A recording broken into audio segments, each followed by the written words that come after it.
طويل الشوق يبقى في اغتراب فقير في الحياة من الصحاب.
Regardez ses dents.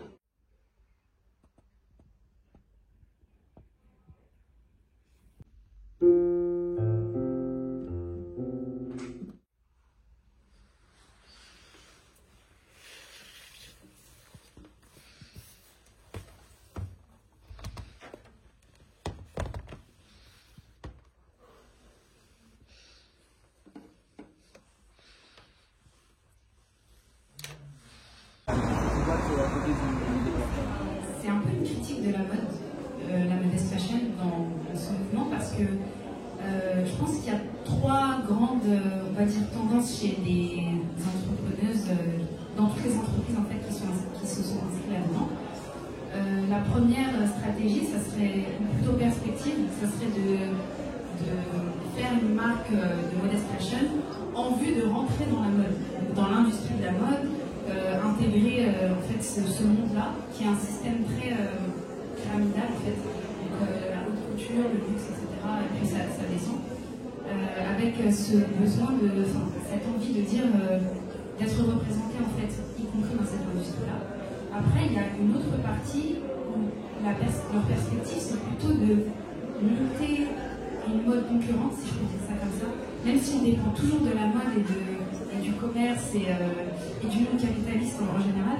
Mais du coup, cette deuxième perspective-là, ça serait de dire, en fait, il faut qu'on crée une mode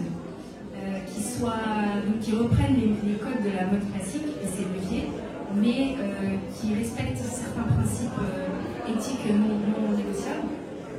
Et après, je pense qu'il y a une troisième groupe, quoi, qui eux, en fait, ont tendance à ne pas utiliser le mot fashion quand ils le peuvent, c'est plutôt modest clothing, vêtements modestes, etc.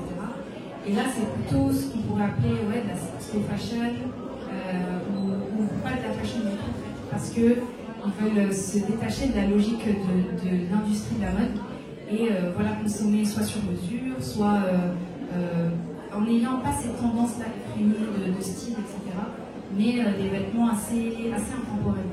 Et en fait, on parle d'un manque. Moi-même, en fait, quand j'ai commencé à grandir et à être un peu plus du coup modeste, tout le concept, il y a toujours un souci en fait par rapport aux vêtements et c'est un vrai problème. Kenza, tu parlais de manque, je suis totalement d'accord avec ça. On va dans une boutique n'importe, soit il y a une fente sur le côté, la chemise qui est un petit peu transparente, du coup on doit la customiser en fonction de ça. Et en fait, plus le temps passe, plus ce concept se développe, plus on a des événements comme ça, et plus en fait on a des possibilités. En fait, j'ai l'impression que peu importe où l'on vient, par exemple, on vient dans un événement de modest fashion consacré à ça, on va trouver notre bonheur. Et ça, c'est incroyable, parce que c'était un réel manque. Et du coup, plus ça se développe, mieux c'est. Donc forcément, moi, je m'y retrouve. Donc c'est vrai que c'est pas propre à l'islam, mais enfin, moi, personnellement, je m'y retrouve. Donc c'est ça qui est génial et que j'apprécie grandement.